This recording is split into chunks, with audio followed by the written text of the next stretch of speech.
Imagine करें कि अगर हिटलर वर्ल्ड वॉर 2 जीत जाता तो क्या होता। हमारी दुनिया आज कितनी डिफरेंट होती और हम सब की डेली लाइफ कैसी होती। सुनने में तो ये कोई फर्जी कहानी लगती है, लेकिन ऐसा असल में हो भी सकता था। 1940s के शुरू में पूरी दुनिया वर्ल्ड वॉर 2 की लपेट में थी। नाजी जर्मनी ने पोलैंड और फ्रांस पर कब्जा कर लिया था और वो लगातार ब्रिटेन पर बम बरसा रहा था। हिटलर की आर्मी सोवियत यूनियन के अंदर तक पहुंच चुकी थी और इसी टाइम पर जर्मनी का साथी जापान एशिया और पैसिफिक के कुछ हिस्सों पर कब्जा कर चुका था। पूरी दुनिया एक टर्निंग पॉइंट पर थी। लाखों लोग मर रहे थे और ये लड़ाई यूरोप, एशिया और अफ्रीका तक फैल चुकी थी। 1941 तक जर्मनी यूरोप के ज्यादातर हिस्से पर कब्जा कर चुका था, जबकि जापान ने पर्ल हार्बर पर अटैक किया था और इटली नॉर्थ अफ्रीका में लड़ रहा था। एलाइज जिनमें अमेरिका, यूके और सोवियत यूनियन शामिल थे, बहुत सख्त प्रेशर में थे। ऐसा लग रहा था कि सारी दुनिया एक ना खत्म होने वाले अंधेरे में जा रही है। लेकिन फिर चीजें अचानक बदलना शुरू हो गई। 1942 में सोवियत यूनियन ने बैटल ऑफ स्टालिनग्राड में एक खूनी लड़ाई के बाद जर्मन फोर्सेस को पीछे धकेल दिया। उधर नॉर्थ अफ्रीका में एलाइज ने मिलकर जर्मन और इटालियन फोर्सेस को आगे बढ़ने से रोक दिया और पैसिफिक ओशन में अमेरिका ने जापान को मिडवे जैसी बैटल में जबरदस्त शिकस्त देकर उसकी नेवी तबाह कर दी।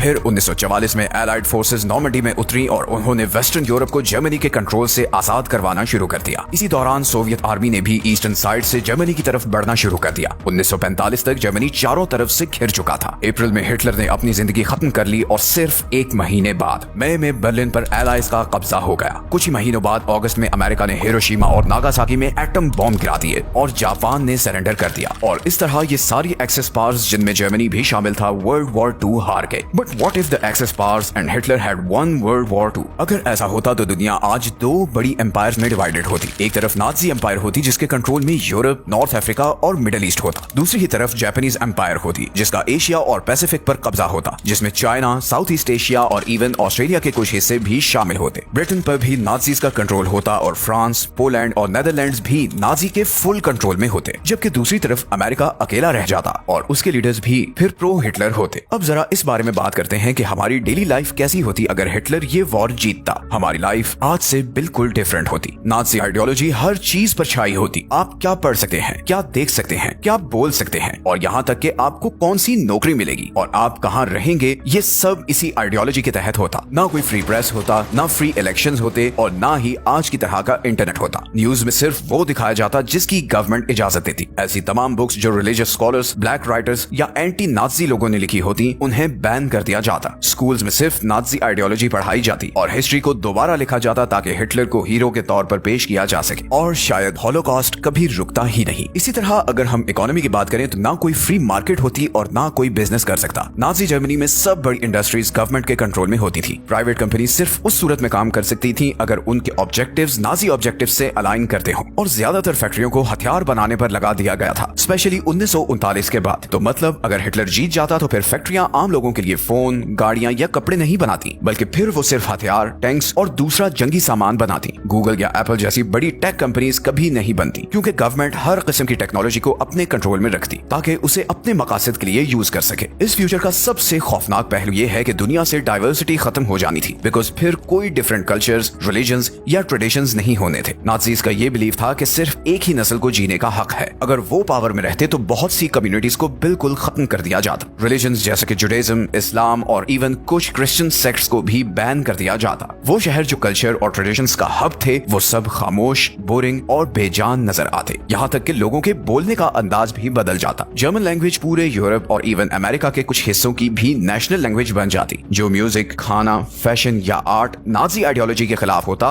उसे बैन कर दिया जाता। साइंस शायद तरक्की तो करती लेकिन बगैर किसी एथिक्स के। नाजी इंसानों पर खतरनाक एक्सपेरिमेंट्स के लिए मशहूर थे। अगर वो पावर में रहते तो ये सफाक एक्सपेरिमेंट्स बहुत आम होते। मेडिकल रिसर्च इसलिए नहीं होनी थी कि वो लोगों की मदद करे या बीमारियों का इलाज करे, बल्कि फिर उस रिसर्च को पॉपुलेशन कंट्रोल करने या फिर एक परफेक्ट इंसान बनाने के लिए यूज किया जाता। और ये सिर्फ कोई ख्याली बात नहीं है, नाजीज ने हकीकत में ऐसा किया भी था। उन्होंने एक एक्सपेरिमेंट एक्शन T4 में हजारों लोगों को न सिर्फ इनफर्टाइल बनाया बल्कि कत्ल भी किया। इन नाजीज ने अपने कंसंट्रेशन कैंप्स में इंसानों पर कुछ होलनाक मेडिकल एक्सपेरिमेंट्स किए, जैसे आंखों के कलर को बदलना, दर्द बर्दाश्त करने की सलाहियत को बढ़ाना और जुड़वा बच्चों पर जबरदस्ती एक्सपेरिमेंट्स करना। अगर हिटलर जीत जाता तो इस तरह के एक्सपेरिमेंट्स साइंस का मामूल टूल बन जाते। नाज़ीज़ के नजदीक स्पेस या एनवायरनमेंट की इतनी अहमियत नहीं होती, एक्सेप्ट कि ये चीजें किसी तरह उनकी जंग जीतने में मदद करें। इसकी सबसे बड़ी एग्जांपल है कि उन्होंने एक V2 रॉकेट बनाया था, दुनिया का सबसे पहला मिसाइल जो स्पेस एक्सप्लोर करने के लिए नहीं था, बल्कि उसका मकसद लंदन को तबाह करना था। और इसको बनाने वाला वर्नर वॉन ब्रॉन नाम का एक बंदा था, जिसने फिर बाद में अमेरिका के लिए स्पेस रॉकेट्स बनाए। नाज़ी हुकूमत के नीचे लोग हमेशा खौफ में जीते, गवर्नमेंट आपकी हर चीज पर नजर रखती, पड़ोसी एक दूसरे की जासूसी करते, और कोई गलत बात आपके मुंह से निकल जाती तो आप जेल जा सकते थे। और अगेन ये कोई अजम्पशन नहीं है, हिटलर ने गुस्टापो नाम की एक खुफिया पुलिस बनाई हुई थी जो ऐसे लोगों को ढूंढकर अरेस्ट करती थी जिन पर उन्हें शक होता था कि ये हिटलर के खिलाफ हैं। जर्मन लोगों को इनकरेज किया जाता था कि वो अपने दोस्तों, को-वर्कर्स और इवन फैमिली मेंबर्स को रिपोर्ट करें, बल्कि कुछ ऐसे केसेस भी थे जहां पर बच्चों ने अपने पेरेंट्स को नाज़ीज़ के खिलाफ बोलने पर रिपोर्ट किया। पब्लिक पनिशमेंट्स दी जाती थी ताकि लोगों को डरा कर काबू में रखा जाए। हर किसी को अपनी वफादारी शो ऑफ करनी पड़ती थी, चाहे वो दिल से लॉयल ना भी हो। आप सोच रहे होंगे कि क्या वाकई ये सब मुमकिन था? इसका जवाब है यस।